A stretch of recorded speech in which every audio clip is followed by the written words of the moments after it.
Hello everyone. तर आज सकाळी मी गेली होती गार्डनला. जेव्हा पण मी लवकर उठते आणि मला फ्री वेळ असतो तेव्हा मी या गार्डनला जाते.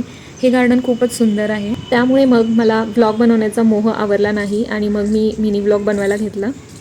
आणि ही फुलं तर फारच सुंदर दिसत आहेत.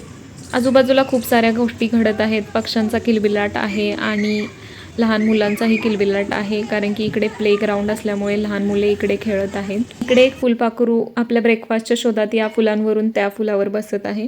हे जे 2 चंगू-मंगू आहेत हे नेहमीच इथे असतात आणि यातला जो मंगू आहे तो माझ्या ओळखीचा आहे, कारण की मी जेव्हा पण येते तेव्हा हा नेहमी इथे असतो. त्यामुळे मला याला इथे बघण्याची सवय झालेली आहे.